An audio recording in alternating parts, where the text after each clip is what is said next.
¿Qué tal? Buen día. Mis compañeros y yo, estudiantes de Medicina Humana de la Universidad Autónoma de Zacatecas, les hablaremos acerca del cuidado de la salud en hombres de 20 a 59 años de edad. A manera de introducción, es importante saber que muchas enfermedades, tanto crónico-degenerativas como infecciosas, se pueden adquirir en dicho rango de edad.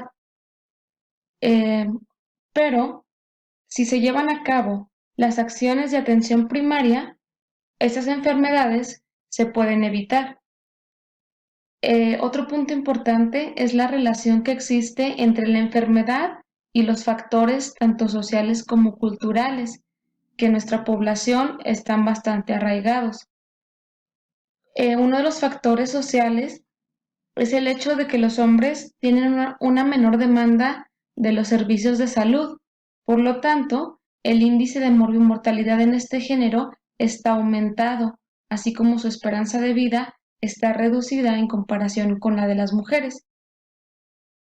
Y bien, aquí la promoción de la salud representa un papel muy importante en el que la población tendrá que participar para preservar o recuperar su salud. Bien, el primer punto que vamos a ver hoy es el de entregar o actualizar la cartilla nacional de vacunación. Como sabemos, durante la adolescencia, de los 10 a los 19 años, se tiene una cartilla, pero ya al cumplir los 20, tenemos que cambiarla. El paciente tiene que llevar cierta documentación a su centro de salud para que la puedan actualizar. Primero la identificación oficial, que puede ser la credencial del lector, el número de seguridad social, la CURP, una fotografía de tamaño infantil y un comprobante de domicilio. La importancia de tener este documento es que a través de él el paciente puede solicitar al personal de salud información sobre ciertos temas que más adelante vamos a tocar, entre ellos actividad física, salud bucal, salud sexual y reproductiva, infecciones de transmisión sexual. Bien, el segundo punto es la salud reproductiva y sexual. El objetivo de este es promover un ejercicio de sexualidad responsable, protegida y segura para que el paciente sea capaz de tomar decisiones libres y voluntarias bajo un marco de respeto. Bien, ¿cómo vamos a hacer esto? Lo importante aquí es impartir una consejería que en realidad lo puede hacer cualquier integrante del personal de salud, desde médicos, enfermeras, siempre y cuando tengan la capacitación específica para hacerlo. Podemos también apoyarnos de material didáctico, como dípticos, trípticos, muestrarios de métodos anticonceptivos. Y esta consejería tiene que estar dada bajo ciertos principios, como lo son el respeto, hay que escuchar al paciente, saber cuál es su necesidad y ayudarlo a encontrar una solución. También hay que evitar hacer comentarios que puedan malinterpretarse como crítica, desprecio o burla. Eh, la voluntad.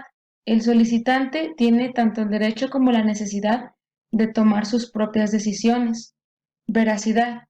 Hay que enfatizar entre las ventajas y desventajas de los métodos anticonceptivos para que el paciente pueda elegir el más adecuado, el que se ajuste a sus necesidades y a las de su pareja. La confidencialidad, pues cada solicitante tiene el derecho de que la información de su caso se reserve. Privacidad, hay que crear un ambiente que contenga las condiciones apropiadas para que el paciente pueda expresarse con libertad. Imparcialidad, no podemos ponernos de un lado o de otro, ya sea de comportamientos o métodos anticonceptivos o tampoco darle la razón a uno de los miembros de la pareja. Simplemente nuestro trabajo va a ser el de facilitar la toma de sus decisiones. El consentimiento informado es la última fase de todo proceso de consejería. Si se ejecuta de la manera correcta, va a permitir que el usuario esté satisfecho y asimismo una reducción en los casos de arrepentimiento. La obtención de la firma de autorización va a ser necesaria en aquellos casos en los que el paciente elija un método permanente, como la vasectomía.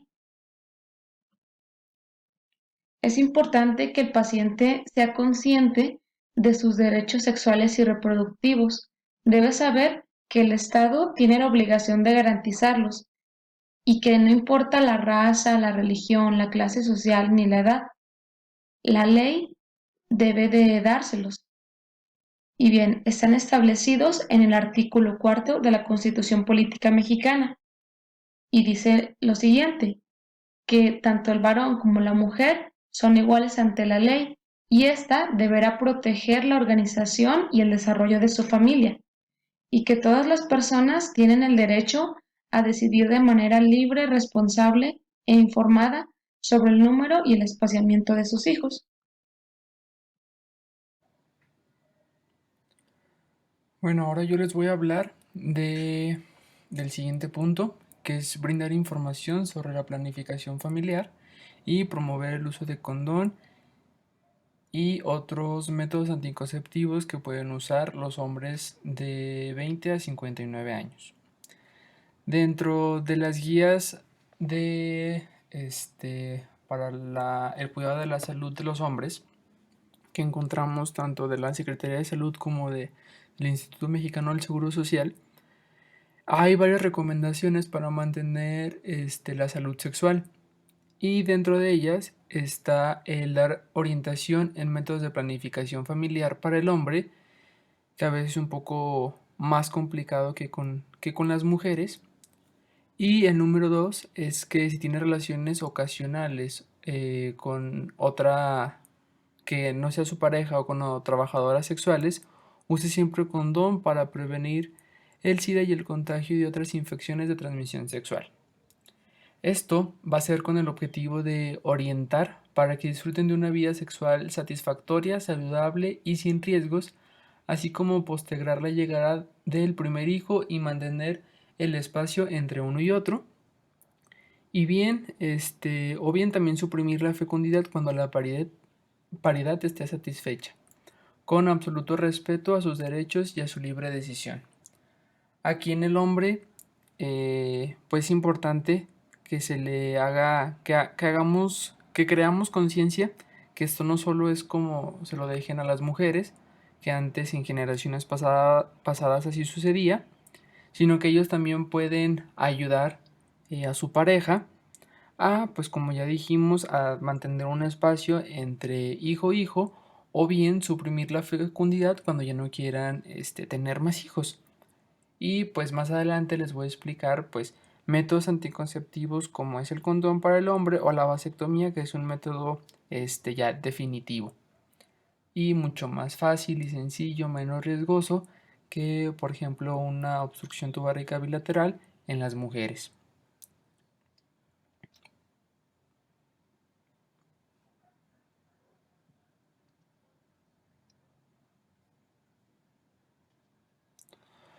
Bueno, para hacer la promoción del preservativo o condón en el hombre, pues hay que darles varias indicaciones en relación con su uso. Y bueno, algunas de ellas están aquí, que es por ejemplo la colocación del preservativo con cuando esté la erección, como lo podemos ver acá en la imagen. Siempre antes de usar el preservativo, pues verificar la fecha de caducidad y que se abra también pues la apariencia de la envoltura, que no esté perforada, que no esté rota, que no esté apachurrada, siempre debe tener aire. Y bueno, al momento de abrirlo, que se haga con las yemas, no hacerlo con los dientes, con las uñas o tijeras para evitar romperlo. También que recordar que el pene debe de retirarse de la vagina antes de perder la erección para que el semen eyaculado no salga del condón. que se debe usar un preservativo nuevo en cada relación sexual. Si nota que se rompe, debe acudir a una consulta con el médico para darle seguimiento. Informar que el condón protege principalmente también contra enfermedades de transmisión sexual o infecciones, más allá como método anticonceptivo. Y que su uso puede ocasionar reacciones adversas, raras pero posibles.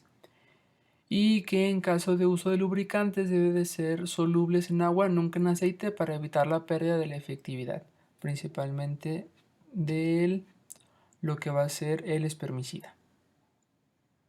Aquí tenemos otra imagen en la que siempre debemos de ver el estado de la envoltura del condón, fecha de caducidad, abrirlo con las yemas, ponerlo el preservativo o el condón en la erección.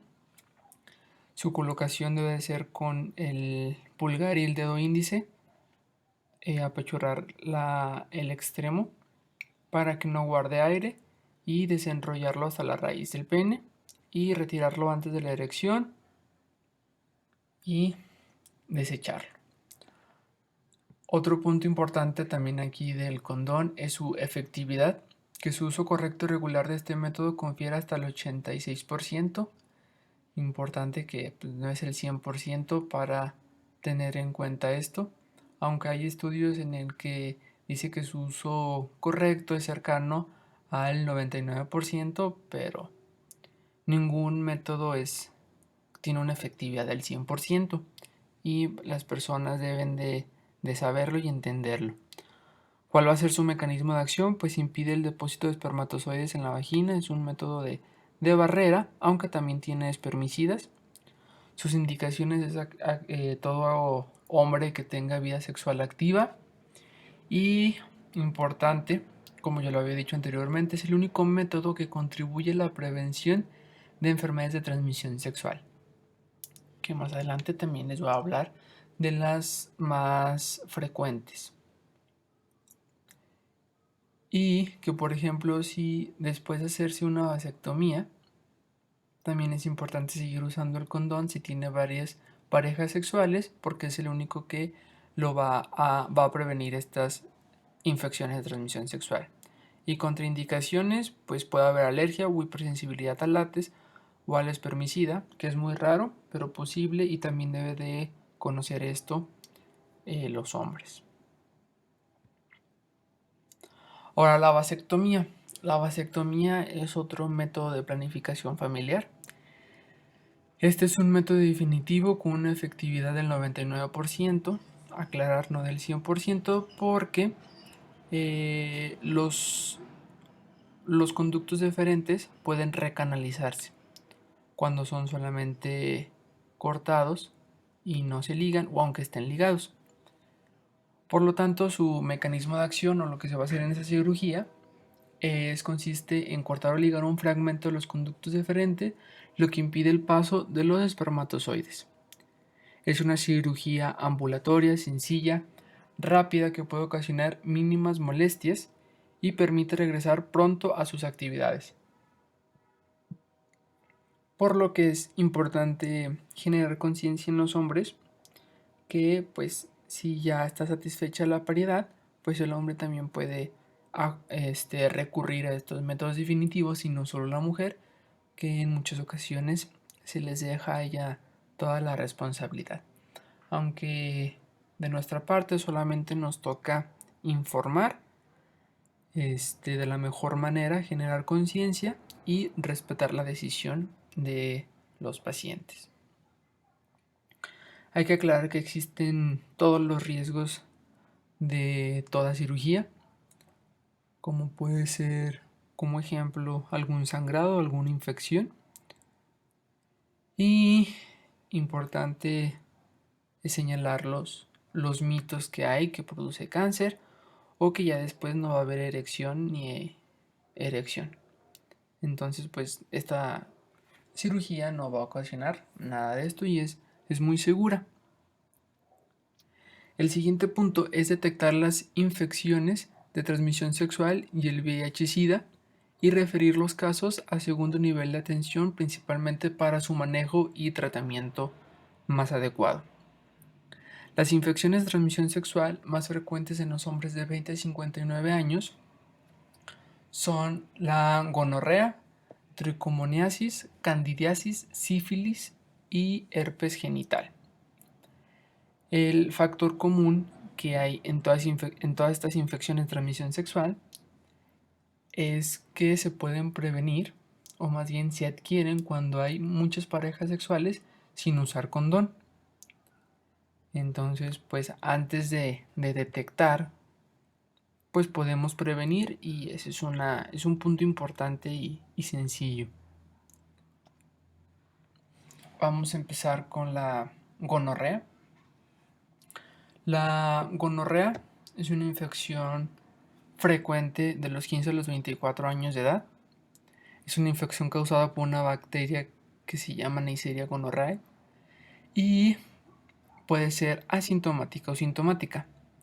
Cuando presenta síntomas en el hombre, va a provocar disuria o dolor al orinar, secreción purulenta, que puede ser tanto por secreción uretal, pero también en la cavidad oral, por las diferentes relaciones sexuales que puede haber genital, oral o anal. Y bueno, su complicación más grave va a ser la esterilidad, si no se da un tratamiento adecuado. La tricomoniasis es originada por una bacteria que ocasiona abundante flujo amarillo verdoso, maloliente, con inflamación, enrojecimiento y molestias urinarias. Y también, importante, presenta dolor al tener relaciones sexuales. Y igual que la gonorrea, pues la complicación más grande es la esterilidad. Después, la candidiasis es causada por un hongo, cándida. En el hombre se observa el pene inflamado y con una zona de color rojo. Se observa más frecuente en pacientes que toman algunos antibióticos y en personas diabéticas. Aquí tenemos algunas imágenes. Después, la sífilis es producida por una bacteria posterior a un contacto sexual genital, oral o anal sin haber utilizado condón, como les mencionaba al principio de este punto. Y a las 2 semanas sale un granito o una lesión que después se convierte en una pequeña úlcera y desaparece. Pero en la sangre la infección se mantiene y produce muchas complicaciones si no recibe el tratamiento específico. Afecta a los órganos internos, por eso hay que dar un diagnóstico oportuno y el tratamiento. Y por último, el herpes genital lo causa un tipo de virus, y en el hombre se presenta en el pene y glande con vesículas, que son llaguitas llenas de agua con inflamación y dolor. Aquí tenemos algunas de las imágenes. Y por último, bueno, también importante detectar y prevenir lo que es el VIH-Sida. El VIH-Sida es una enfermedad causada por el VIH, que es el virus de inmunodeficiencia humana. Aquí los puntos que tenemos que destacar principalmente es cómo se puede contraer el virus, cómo se transmite, cómo no se transmite y cuáles son los síntomas de VIH. La primera, ¿cómo se puede contraer? Bueno, son aquellas personas que tienen múltiples contactos sexuales con diferentes personas y practican sexo oral, vaginal y anal sin utilizar condón, como les mencionaba anteriormente, y recalcarlo. Personas que comparten jeringas al introducir drogas intravenosas y en una transfusión de sangre, lo cual no haya sido analizada, aunque esto ya en la mayoría de los países esto ha desaparecido porque ya hay protocolos mucho más avanzados para las transfusiones sanguíneas. ¿Cómo se transmite el virus? La siguiente pregunta. El virus de inmunodeficiencia humana se transmite de una persona infectada a otra persona a través del intercambio de secreciones vía vaginal, oral, cuando hay alguna lesión en la boca y anal. También pueden transmitirse en usuarios de drogas inyectables intravenosas al compartir las jeringas con otra persona infectada. Y el VIH se encuentra en el semen, en los líquidos vaginales y en la sangre. Entonces es importante recalcar también cómo no se transmite el VIH. Esto por los mitos que hace varias generaciones existían.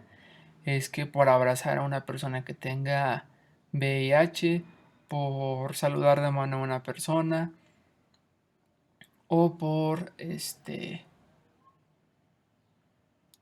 simplemente saludar de beso, pues no se va a transmitir el VIH. Aunque si es un beso en la boca cuando hay alguna afta o alguna lesión en la cavidad oral, pues puede transmitirse, como lo dije anteriormente, pero de saludar, abrazar a alguien, pues no se va a transmitir, y es importante recargarlo para pues todas aquellas personas que tengan o no el VIH. Y bueno, ¿cuáles son los síntomas que se van a presentar? Los principales son fiebre, dolor de cabeza, ganglios inflamados, cansancio, coyunturas y músculos adoloridos, dolor de garganta, diarrea de 2 semanas y bajar de peso mayor a 10 kilogramos en un mes. Bueno, también puede haber síntomas neurológicos, ya con el tiempo: ojos, pulmones, neumonías, tuberculosis, tumores, piel y en sistema digestivo, como esofagitis, diarrea crónica y tumores. La infección por el virus de VIH cursa con un periodo de larga evolución, por lo que muchas personas no saben que están infectadas, ya que manifiestan muchas veces. Las manifestaciones tardan más de 3 años en ser evidentes, por lo que es necesario sensibilizar e informar a todos los hombres y mujeres, a que si tienen prácticas de riesgo, pues acudan a su centro de salud más cercano para hacerles las pruebas rápidas. Si sale positivo, pues tiene que repetir otra prueba rápida, y la confirmatoria sería la prueba de Western-Blot. Vamos a continuar con el cuestionario para la detección de diabetes, hipertensión arterial, sobrepeso, obesidad y osteoporosis. Es importante mencionar que según cifras de la Estrategia de Promoción y Prevención para la Mejor Salud, indican que el 80% de los adultos tienen sobrepeso u obesidad y que el motivo de consulta más frecuente en hombres son la diabetes mellitus y la hipertensión arterial. También es muy importante mencionar que la hipertensión arterial se ha presentado en el 3% de los adultos jóvenes. Esto quiere decir que, pues bueno, esta enfermedad antes se presentaba en mayores de 40 años y ahora, sin embargo, se está presentando en adultos jóvenes. Vamos a continuar con el cuestionario de diabetes mellitus. Como ya sabemos, la diabetes mellitus pues la diabetes mellitus tipo 2 es una enfermedad muy frecuente que consiste en la resistencia a la insulina, además de la insuficiencia de la producción de la insulina. Y pues la alteración de la glucemia va a iniciar varios años antes de que se presente los síntomas de esta enfermedad. Por eso de ahí la necesidad de su detección en la etapa en la que el paciente no tenga síntomas. En el hombre pues se van a manifestar dos tipos de diabetes.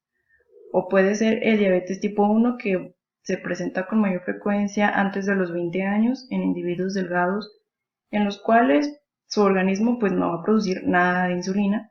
Y la diabetes tipo 2, que es la más común, el 95% de los casos de diabetes pues son tipo 2. Y en México se presenta esta enfermedad mayormente de los 20 a los 40 años.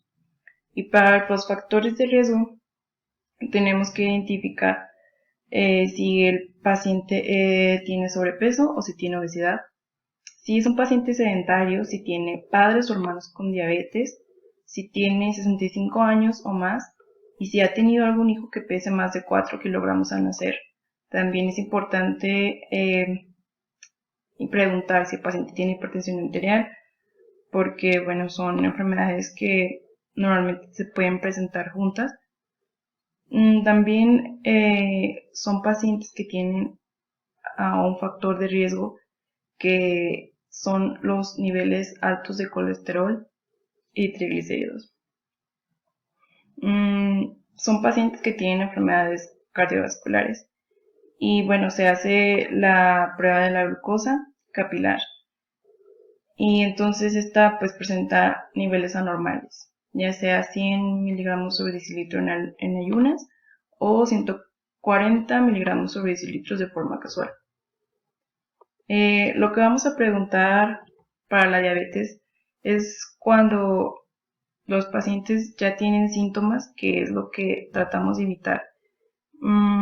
Queremos identificar la enfermedad antes de que los síntomas aparezcan, pero sin embargo tenemos que preguntar que si tiene mucha sed que no se quita, ni aunque beba mucha agua, si tiene mucha hambre, si orina varias veces al día y de noche, si ha tenido pérdida de peso sin razón aparente y si se siente cansado todo el día sin hacer grandes esfuerzos. Es por esto que tenemos que realizar la medición de la glucosa cada 3 años a partir de los 45 años, pero también se puede medir a partir de los 20 años o se debe medir a partir de los 20 años si el paciente tiene sobrepeso, obesidad o si tiene algún familiar directo, padres o hermanos con diabetes. Para la hipertensión arterial, bueno, la hipertensión arterial es una enfermedad crónica, pues es multifactorial, puede ser de origen genético o biológico. Se asocia normalmente a los estilos de vida que conducen al sobrepeso, al sedentarismo, y así como también se le han asociado con el consumo excesivo de alcohol y de sal. Y bueno, también pues los factores de riesgo es que tenga una alimentación incorrecta, rica en grasas, en azúcar y que no consuma nada de frutas ni verduras. También se asocia con el tabaquismo, el alcoholismo, tener diabetes, hermanos o padres con hipertensión arterial que tengan más de 40 años y bueno, tener una cintura mayor de 90 centímetros también es un factor predisponente. Para la hipertensión arterial vamos a preguntar al paciente si es que tiene dolor de cabeza, cada cuándo, si tiene mareos, si ha tenido zumbido de oídos, si tiene visión borrosa o nublada, si ve lucecitas, si tiene sangrados por la nariz sin causa aparente, pues van a ser preguntas que vamos a incluir en el cuestionario para detectar la hipertensión arterial. Y pues bueno, la medición de la presión arterial, que tiene que ser cada año a partir de los 30 años de edad y a partir de los 20 años si este paciente tiene diabetes, sobrepeso u obesidad. Entonces, pues para diagnosticar la enfermedad se deben tomar la presión arterial 2 veces seguidas y en 2 ocasiones diferentes. La presión normal es de 120 sobre 80. Si tiene entre 120 y 139 y 80, 89 tiene prehipertensión. Entonces, pues hay que modificar su alimentación, su estilo de vida, que haga ejercicio. Y si su presión es de 140, 90 o mayor, pues ya el paciente se puede considerar que tiene hipertensión arterial. Para el sobrepeso y la obesidad, pues la obesidad es una enfermedad caracterizada por la acumulación excesiva de grasa, especialmente en el abdomen. Entonces, esta enfermedad pues sí va a tener muchísimos efectos metabólicos adversos en presión arterial, glucosa, colesterol, triglicéridos, además de que pues aumenta el riesgo de cardiopatía coronaria, de un accidente cerebrovascular o incluso cáncer. Tener una cintura más de 90 centímetros pues nos orienta al diagnóstico. Entonces el diagnóstico también se va a complementar, o más bien se va a dar con el índice de masa corporal, que es el peso sobre la altura al cuadrado. Entonces, estas preguntas son ya los síntomas graves que se dan en obesidad. Cuando el paciente ya presenta dolor de cabeza, mareos sin causa aparente, dificultad para respirar y cuando se agita cuando camina. Entonces, pues en nuestra cartilla de vacunación o en la cartilla de vacunación del hombre viene esta tablita que es para controlar o vigilar el estado nutricional del paciente, en el que, bueno, medimos la cintura, el peso y sacamos el índice de masa corporal. Entonces vemos si tiene bajo peso, normal, sobrepeso, obesidad. Y esto se saca con esta tablita que también viene en la cartilla de vacunación. Y bueno, pues estos son los valores, pueden ser sobrepeso, mínimo, máximo y también aparecen los grados de obesidad.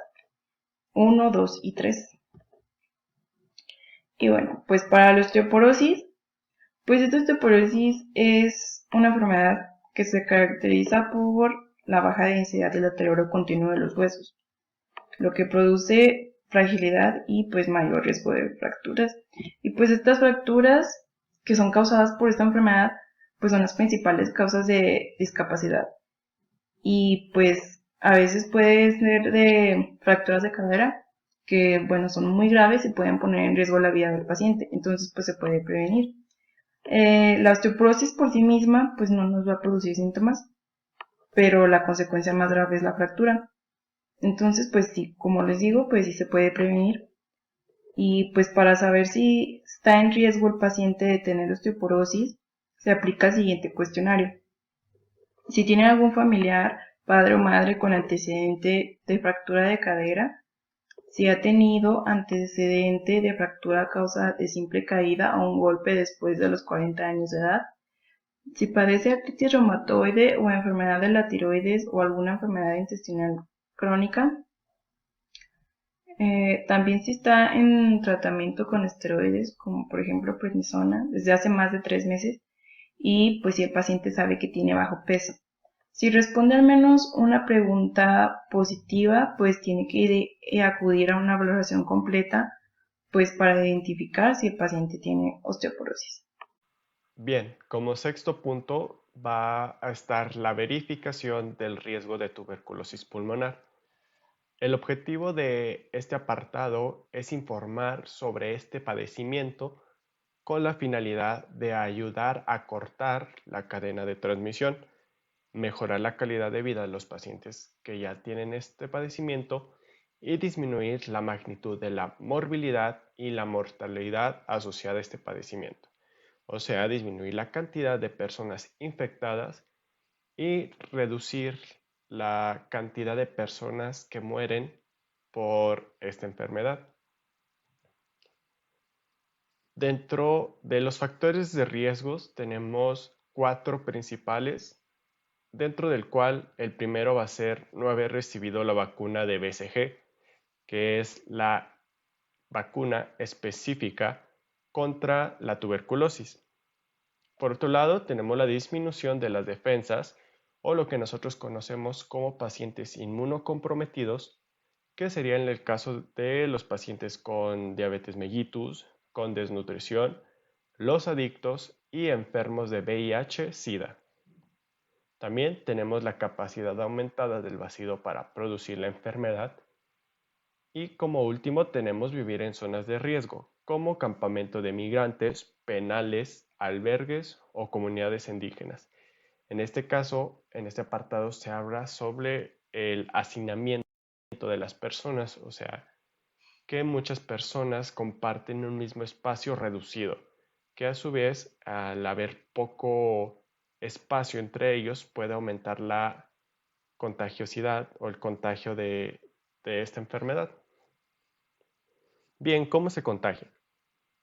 Principalmente se contagia por la vía aérea, en donde cuando una persona escupe, estornuda, tose o incluso cuando se habla y las personas están a una corta distancia, bueno, las gotitas de saliva contienen una gran cantidad de esta bacteria y lo que puede pasar es que al momento de hablar, la otra persona respire esas gotas de saliva y puede contagiarse.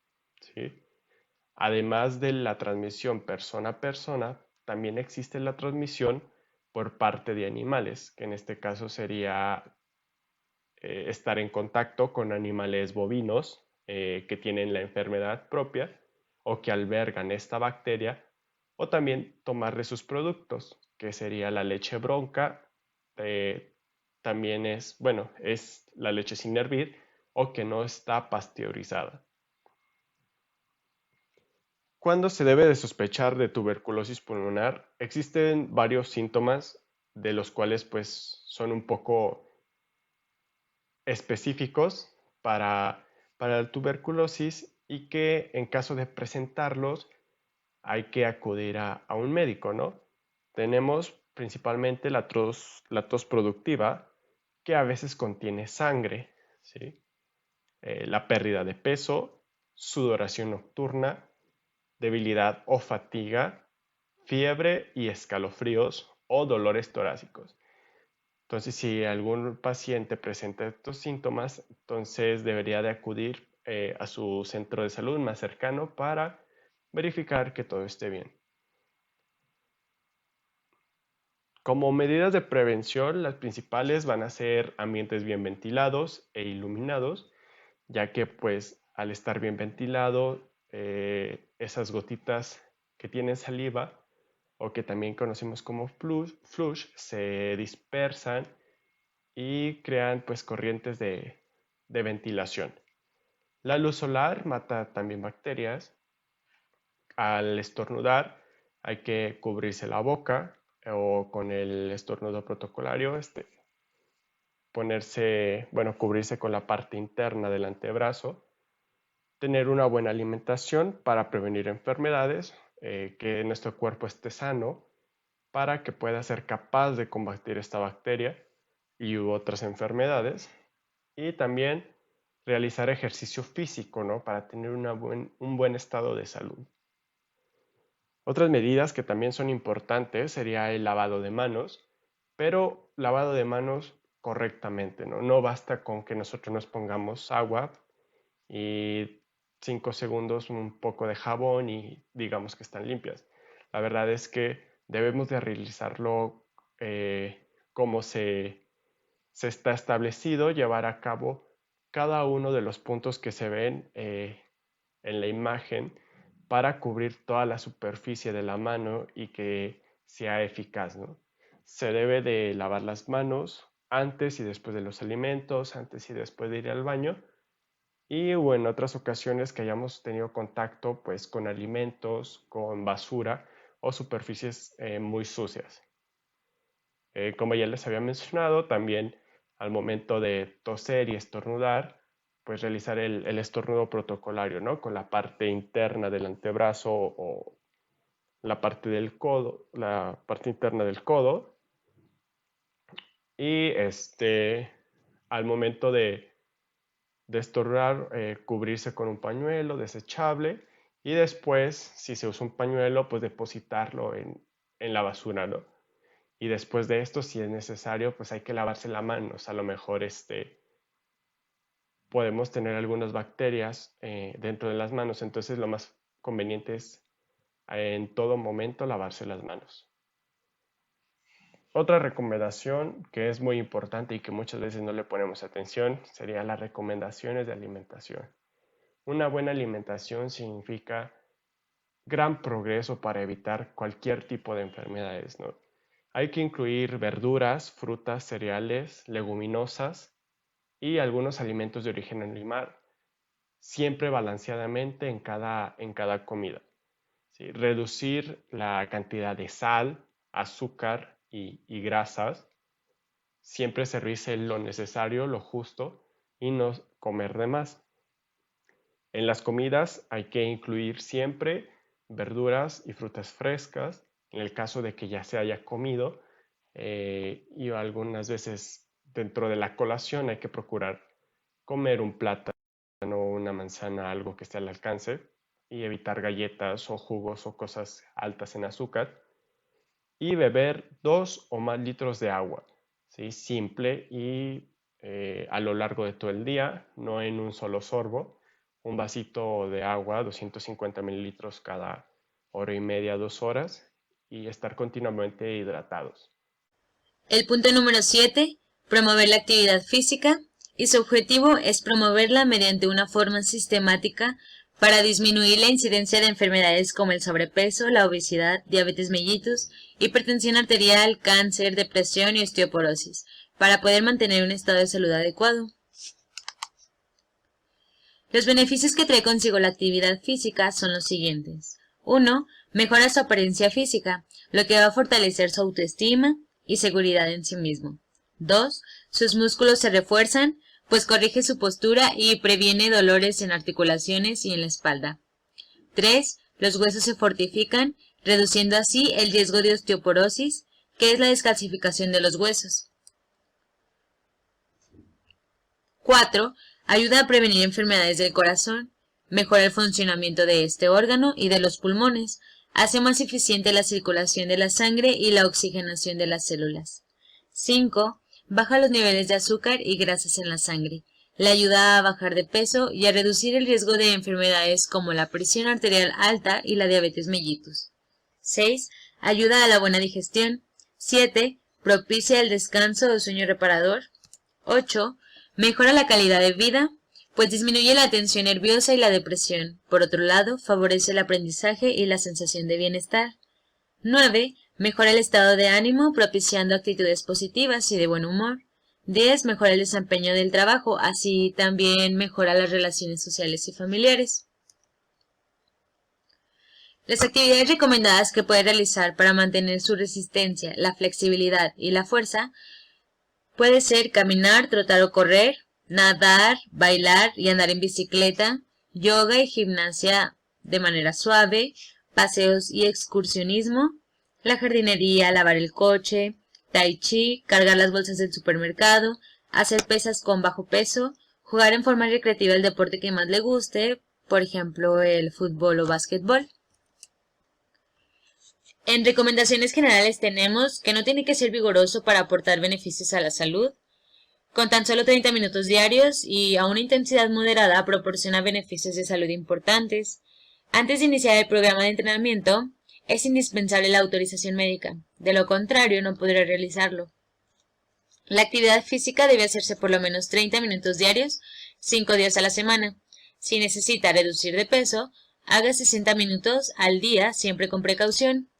Y la actividad física más recomendada para la mayoría de los hombres de este grupo de edad es la aeróbica. A continuación, daremos la rutina básica de ejercicio aeróbico, dividido en 3 fases. La fase A, que es la fase de calentamiento, dura 5 a 10 minutos. Debe comenzar con movimientos suaves del cuello, hombros, brazos, cadera y piernas. En esta fase favorecemos la flexibilidad del cuerpo y lo preparamos para hacer un esfuerzo físico aeróbico.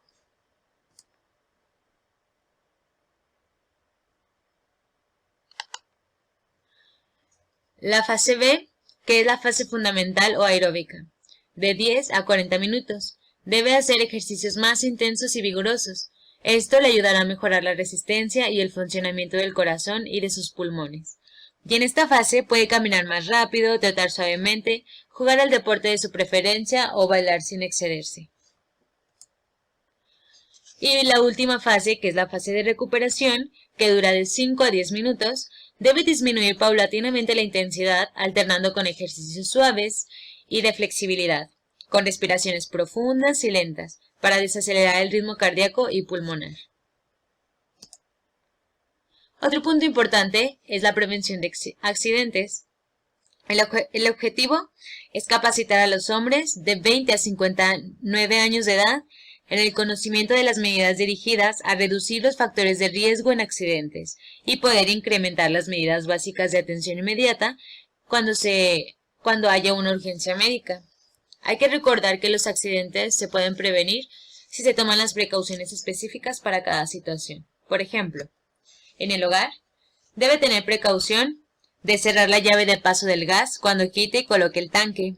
Cuando revise las instalaciones eléctricas, repare algún contacto o cambie algún foco, debe asegurarse de desconectar la corriente. Nunca oculte cables por debajo de alfombras o sofás. No conecte muchos aparatos eléctricos en un mismo enchufe. Después de 2 aparatos, aumenta el riesgo de incendio por calentamiento. Debe evitar introducir objetos a los contactos de luz, evitar ventanas que estén corroídas y o con vidrios rotos. También evitar dejar objetos tirados como juguetes, canicas, pelotas, entre otros. Colocar barandales en las escaleras. Debe apagar totalmente la televisión, la radio o el video después de su uso, antes de acostarse y cuando salga de casa por más de 24 horas. Deje siempre una buena circulación de aire y apague la estufa de gas después de su uso.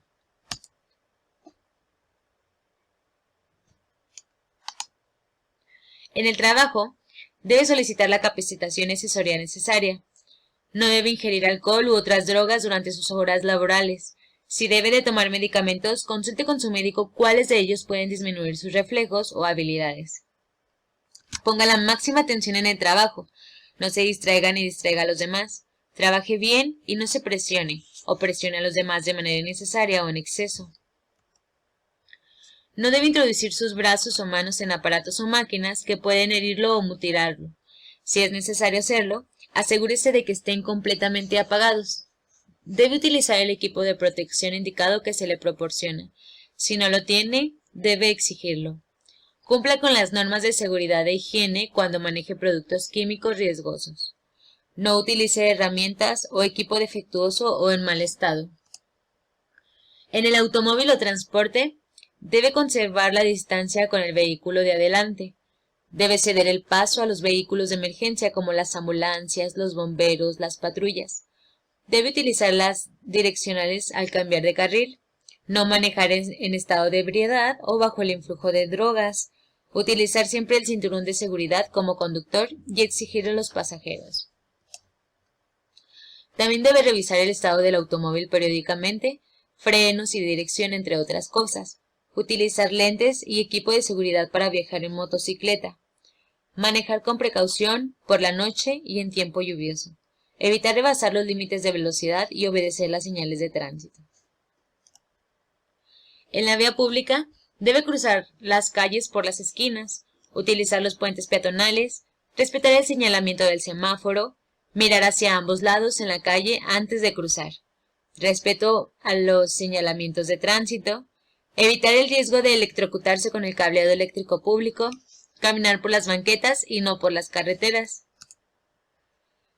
En la realización de actividades físicas, tenemos que tener precaución en no exponerse a los rayos del sol en forma directa por más de 30 minutos. Evitar nadar inmediatamente después de haber ingerido alimentos o bebidas alcohólicas. No correr en pisos mojados o en la orilla de la alberca. Respete el tiempo de la digestión, 2 horas para meterse al agua, sobre todo en aguas frías, y no lo haga después de haber ingerido bebidas alcohólicas. Debe utilizar sandalias o calzado para evitar resbalones e infecciones. Utilizar ropa adecuada para cada tipo de actividad física. Evitar consumir agua que no sea embotellada o hervida. Utilizar calzado antiderrapante al salir, a caminar o cuando vaya a correr. Las adicciones.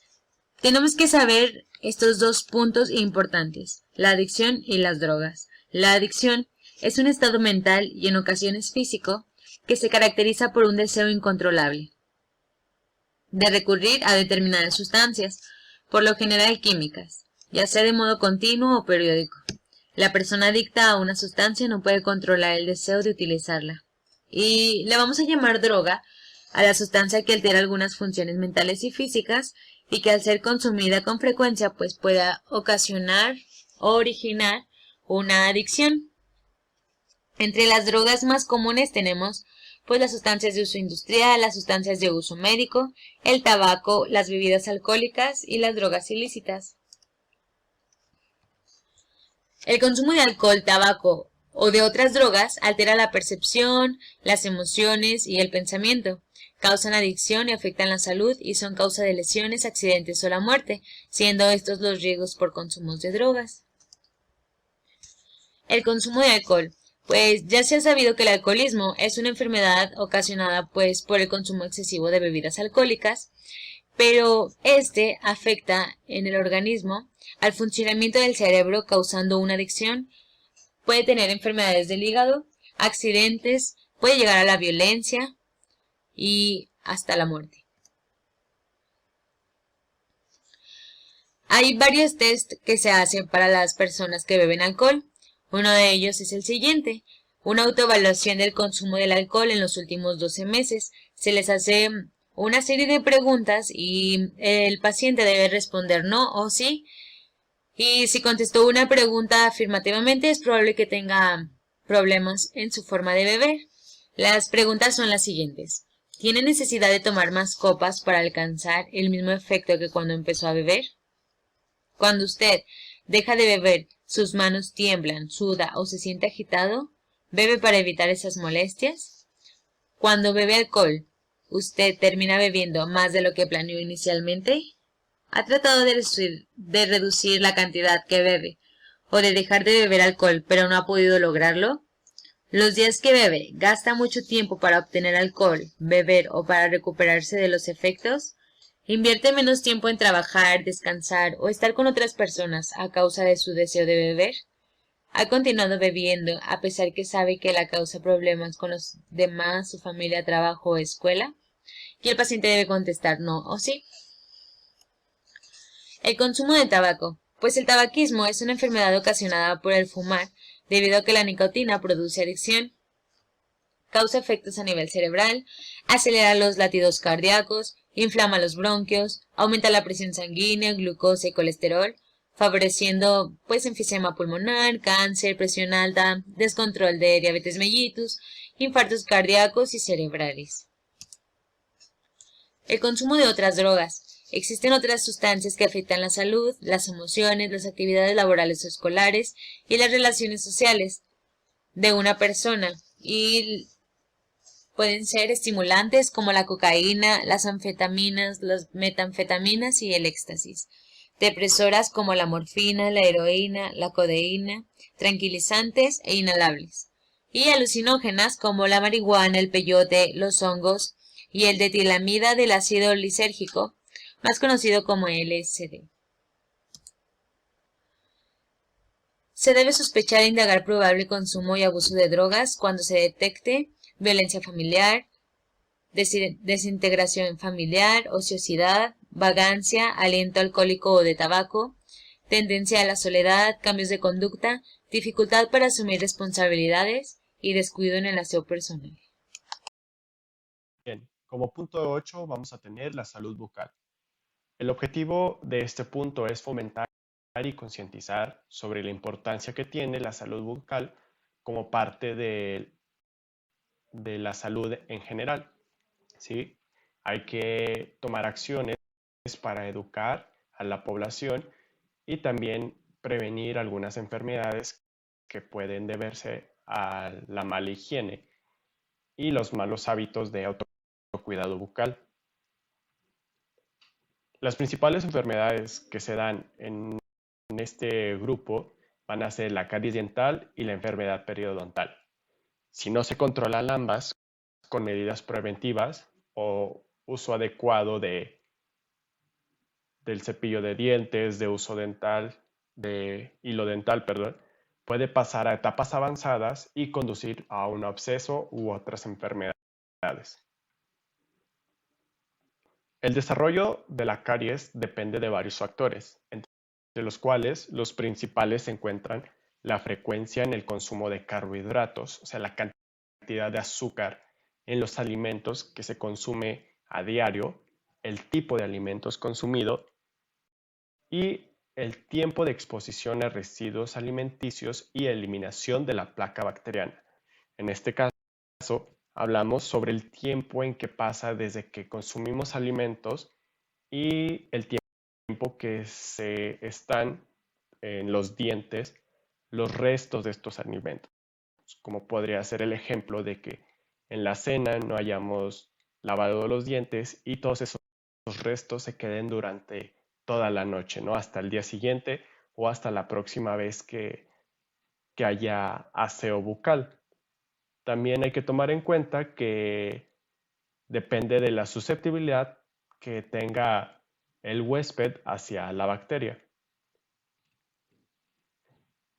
Dentro de los principales factores de riesgo vamos a tener el fumar, consumir alcohol, tener una mala alimentación o la falta de cuidado de infecciones. A veces algunos pacientes tienen problemas, han tenido dolor con algunos alimentos y dejan que pase y no se tratan, entonces va avanzando la enfermedad hasta llegar a casos graves. También diabetes mellitus tipo 1 y 2 se consideran factores de riesgo.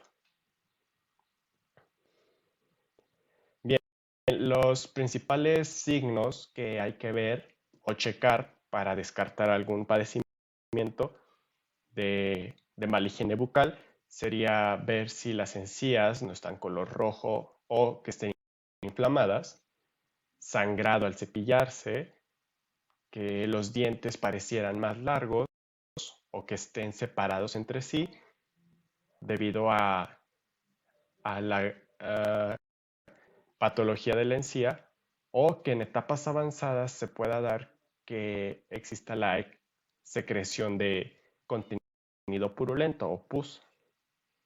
También aquí hay que incluir que a veces las personas con mal aliento también puede deberse a patología, ¿no? Y hay que diferenciarlo de cuando que simplemente no es un mal aseo de en ese preciso momento de una comida previamente consumida.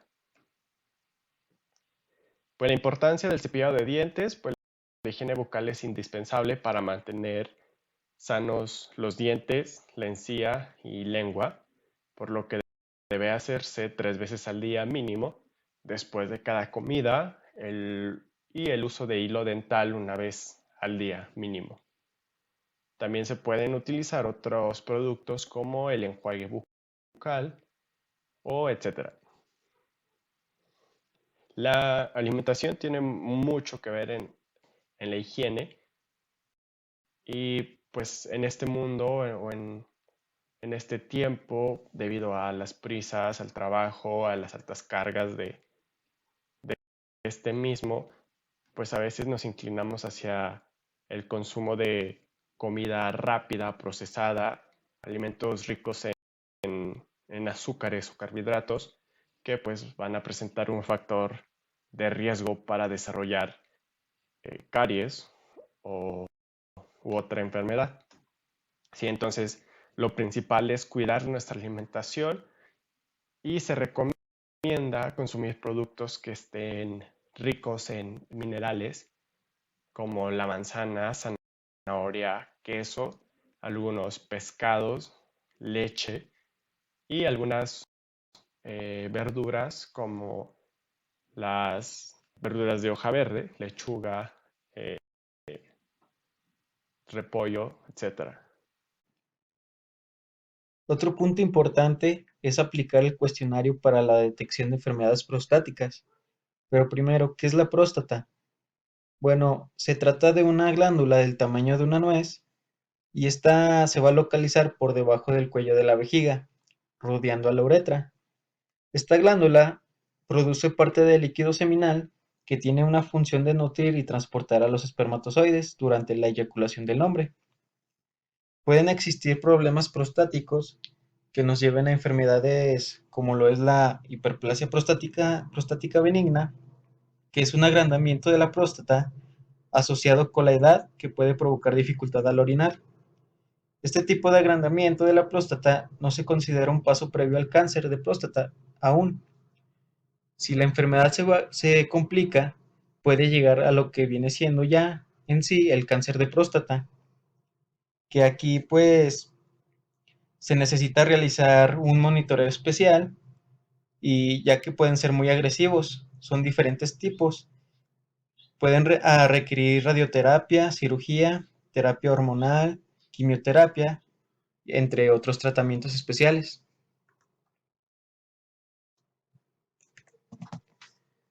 En sí, el cuestionario se va a aplicar a todo paciente masculino mayor de 40 años con antecedentes familiares de cáncer prostático o de mama.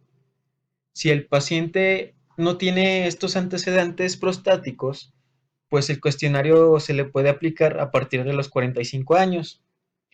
En primera instancia será llenado por el paciente. Si el paciente tiene a tener problemas para hacerlo, pues deberá ser apoyado por el personal de la salud. Entonces va a llenar lo que viene siendo la fecha, su nombre, su edad, su domicilio, de dónde viene, su estado y municipio, su teléfono también es importante, y si cuenta con seguridad social, si cuenta con IMSS, con ISSSTE o Seguro Popular u otro, aquí mencionarlo. Entonces, este es el cuestionario que nos proporciona la Secretaría de Salud, en donde nos vamos a basar en los signos y síntomas que pueden presentar los problemas de próstata. Está basado en su forma de orinar, son 8 preguntas y el paciente debe marcar con una X la columna que corresponda según cómo se sienta el paciente. Entonces, las preguntas son estas. Eh, la primera pregunta sería, ¿con qué frecuencia tuvo la sensación de no haber vaciado completamente la vejiga después de orinar? Aquí el paciente pues va a colocar la respuesta según él se sienta. La otra pregunta sería, ¿con qué frecuencia debió orinar nuevamente en menos de 2 horas después de haber terminado de orinar? La pregunta 3 está relacionada a la intermitencia y preguntar, ¿con qué frecuencia descubrió que al orinar se detenía y comenzaba nuevamente? La 4, ¿cuántas veces le resultó difícil demorar la micción? Y aquí el paciente pues debe colocar su respuesta y seguir con las siguientes preguntas. Vamos a averiguar si el paciente tiene chorro débil durante el último mes y preguntamos que cuántas veces ha tenido pues el chorro débil. En la pregunta 6, ¿cuántas veces tuvo que esforzarse para comenzar a orinar? Y la número 7, ¿cuántas veces se ha levantado habitualmente para orinar desde que se acostó por la noche hasta que se levantó en la mañana?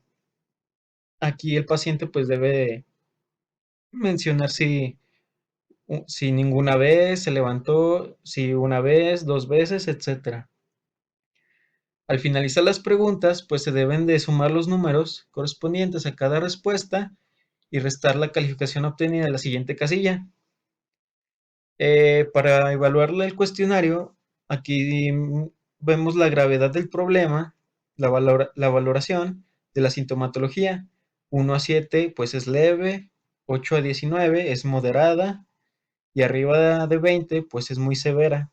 Entonces aquí hay que recomendar al paciente que se cuide, que si es posible ir al urólogo para mejorar un diagnóstico adecuado.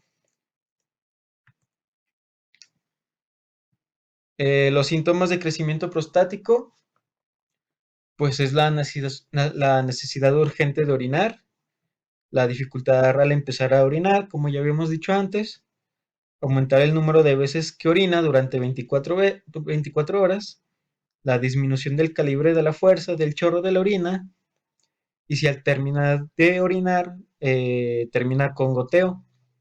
Entonces aquí ponemos una próstata sana en una vista frontal donde la próstata se ve pues normal y abajo ya vemos que está la próstata inflamada con enfermedad.